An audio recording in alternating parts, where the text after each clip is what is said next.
കേന്ദ്ര സർക്കാരിൻ്റെ ചട്ടുകമായ അവരുടെ വേട്ടക്കാരെ പോലെ പ്രവർത്തിക്കുന്ന അന്വേഷണ ഏജൻസിയായ എൻഫോഴ്സ്മെന്റ് ഡയറക്ടറേറ്റ് എന്ന ഇഡിക്ക് ബോംബെ ഹൈക്കോടതിയിൽ നിന്നും ഒരു കനത്ത തിരിച്ചടിയേറ്റിരിക്കുകയാണ്.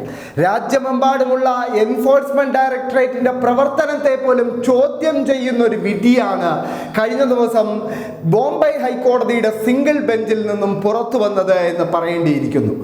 രാകേഷ് ജെയിൻ, അക്ഷയ് ജെയിൻ എന്നീ പേരിലുള്ള രണ്ട് ബിൽഡർമാരുടെ ഹർജി പരിഗണിച്ചുകൊണ്ടാണ് ഒരു നിർണായകമായ വിധി പ്രസ്താവം കഴിഞ്ഞ ദിവസം ബോംബെ ഹൈക്കോടതി പുറത്തുവിടുന്നത്. ആ വിധിയിൽ എൻഫോഴ്സ്മെന്റ് ഡയറക്ടറേറ്റ് എന്ന ഇഡിക്ക് 1 ലക്ഷം രൂപ പിഴ വിധിക്കാനും ബോംബെ ഹൈക്കോടതി മറന്നില്ല. ബോംബെ ഹൈക്കോടതിയുടെ single bench judge Milind Jadhav കഴിഞ്ഞ ദിവസമാണ് ഈ രണ്ട് ബിൽഡർമാരുടെ ഒരു ഹർജി പരിഗണിക്കുന്നത്. അവർക്കെതിരായി ഇഡി PMLA ആക്ട് സഹിതം ചുമത്തിക്കൊണ്ട് കള്ളപ്പണം വെളുപ്പിക്കൽ നടത്തിയെന്ന് ആരോപിച്ചുകൊണ്ട് ഒരു കേസ് രജിസ്റ്റർ ചെയ്യുകയും അതിൽ അവർ കീഴ്ക്കോടതി, അതായത് PMLA കോടതി ഒരു തുടർ നടപടികൾക്ക് അനുമതി നൽകുകയും ചെയ്തിരുന്നു. ഇത് റദ്ദാക്കിക്കൊണ്ടായിരുന്നു ബോംബെ ഹൈക്കോടതിയുടെ വിധി വരുന്നത്. ബോംബെ ഹൈക്കോടതി ഏറ്റവും പ്രധാനമായി ചൂണ്ടിക്കാണിച്ച കാര്യം, എങ്ങനെയാണ് PMLA എന്ന ആക്ടിനെ, കള്ളപ്പണം വെളുപ്പിക്കൽ നിയമത്തെ എങ്ങനെയാണ് ഇഡി ദുരുപയോഗം ചെയ്യുന്നത് എന്നതിൻ്റെ ഏറ്റവും മികച്ച ഉദാഹരണമാണ് ഈ കേസെന്നും PMLA ആക്ട് ഉപയോഗിച്ചുകൊണ്ടുള്ള, കള്ളപ്പണം വെളുപ്പിക്കൽ നിരോധന നിയമം ഉപയോഗിച്ചുകൊണ്ടുള്ള അടിച്ചമർത്തലിൻ്റെ ഏറ്റവും മികച്ച ഉദാഹരണമാണ് ഈ കേസെന്നും കോടതി അഭിപ്രായപ്പെട്ടു. അതിൻ്റെ ഭാഗമായാണ് ഇഡിക്കും പരാതിക്കാരനും ഓരോ ലക്ഷം രൂപ വീതം പിഴ അടയ്ക്കാനുള്ള ഒരു ഉത്തരവ് ഹൈക്കോടതിയിൽ നിന്നും ഉണ്ടാവുന്നത്. നമുക്കറിയാം, ഇഡി എന്ന അന്വേഷണ ഏജൻസിയുടെ നിഷ്പക്ഷതയും അവരുടെ കാര്യക്ഷമത പോലും ഇടക്കാലത്ത് വലിയ തോതിൽ ചോദ്യം ചെയ്യപ്പെട്ടിരുന്നു. കേരളം എന്ന സംസ്ഥാനത്തിലെ അവരുടെ പ്രവർത്തനം തന്നെ ഒന്ന് വിലയിരുത്തിയാൽ അവരുടെ ഈ നിഷ്പക്ഷത എന്ന മുഖം മൂടി അഴിഞ്ഞു വീഴുന്നത് നമുക്ക് വ്യക്തമായി കാണാൻ സാധിക്കും. അതിന് 4 കേസുകൾ പരിശോധിച്ചാൽ മതിയാം. 2 കേസുകൾ CPM പ്രതിസ്ഥാനത്ത് നിൽക്കുന്ന കേസുകളാണ്. ഒന്ന് കരിവന്നൂർ ബാങ്കുമായി ബന്ധപ്പെട്ട കേസ്, മറ്റൊന്ന് സ്വർണ്ണക്കടത്ത് കേസ്. കരിവന്നൂർ കേസിൽ ഇക്കഴിഞ്ഞ ലോക്സഭാ തെരഞ്ഞെടുപ്പിന് മുന്നോടിയായി വരെ CPM ജില്ലാ സെക്രട്ടറി അടക്കം അറസ്റ്റിലാകുമെന്ന രീതിയിൽ ഒരു പ്രതീതി ജനിപ്പിക്കാനും അദ്ദേഹത്തെ അടക്കം പ്രതിസ്ഥാനത്ത് നിർത്തുന്നു എന്ന രൂപത്തിൽ വാർത്തകൾ മെനയാനും എൻഫോഴ്സ്മെന്റ് ഡയറക്ടറേറ്റും മാധ്യമങ്ങളും ഒരുപോലെ ശ്രമിക്കുന്നത് നമ്മൾ കണ്ടിരുന്നു.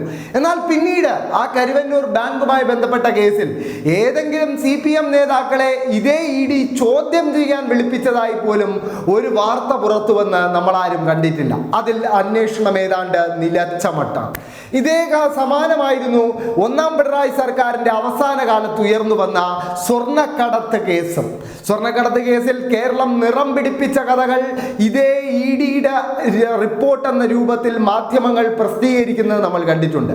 അതായത് ബിരിയാണി ചമ്പിൽ സ്വർണം കടത്തി, ഖുറാനിൽ സ്വർണം കടത്തി, ഈന്തപ്പഴത്തിൽ സ്വർണം കടത്തി എന്നിങ്ങനെ നിറം പിടിപ്പിച്ച കഥകൾ കൊണ്ട് ഇഡി തരുന്ന ഇൻഫർമേഷൻ എന്ന് പറഞ്ഞ് മാധ്യമങ്ങൾ പ്രസിദ്ധീകരിച്ച ഒരുപാട് കഥകൾ ഉണ്ടായിരുന്നു. പക്ഷെ അതിൽ പോലും സംസ്ഥാന സർക്കാരുമായി ബന്ധപ്പെട്ട ഏതെങ്കിലും ഒരു വ്യക്തിയെ അറസ്റ്റ് ചെയ്യുവാനോ പ്രതിസ്ഥാനത്ത് നിർത്തുവാനോ പോലും ഈ ഇഡിക്ക് സാധിച്ചില്ല എന്നത് പിന്നീട് നമ്മൾ കണ്ട കാര്യമാണ്. എന്നാൽ ഇതേ ഇഡിയുടെ ആവേശം CPM പ്രതിസ്ഥാനത്ത് വരുന്ന കേസിൽ ആവേശത്തോടെ അന്വേഷണം നടത്തുന്ന ഇഡിയുടെ കർമ്മനിരത നമ്മൾ ഒരു ഘട്ടത്തിലും കൊടകര കുഴൽപ്പണ കേസിലോ VD സതീശൻ പ്രതിസ്ഥാനത്തുള്ള പുനർജനി തട്ടിപ്പ് കേസിലോ നമ്മൾ കേട്ടിട്ടില്ല.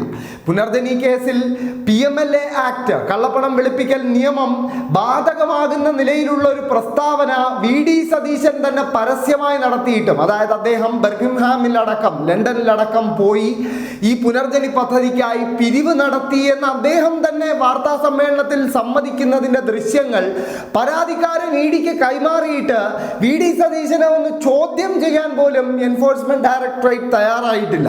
പക്ഷെ അതേ ഇഡി ഈ കരിവന്നൂർ ബാങ്ക് കേസിൽ കാണിച്ച ആവേശം നമ്മൾ കണ്ടതാണ്. സമാനമാണ് കൊടകര കുഴൽപ്പണ കേസിൻ്റെയും അവസ്ഥ. ഒരു BJPയുടെ ഓഫീസ് സെക്രട്ടറി തന്നെ കോടിക്കണക്കിന് രൂപയുടെ കുഴൽപ്പണം തെരഞ്ഞെടുപ്പ് വേളയിൽ BJP ഓഫീസിലേക്ക് ഒഴുകിയെത്തിയെന്നും അത് നേതാക്കൾ വീതം വച്ചു എന്നുള്ള വെളിപ്പെടുത്തൽ നടത്തിയിട്ട് ആ കേസിൽ ഒരു BJP നേതാവിനെ ചോദ്യം ചെയ്യാനെങ്കിലും ഈ എൻഫോഴ്സ്മെന്റ് ഡയറക്ടറേറ്റ് തയ്യാറായതായി നമുക്കാർക്കും അറിവില്ല.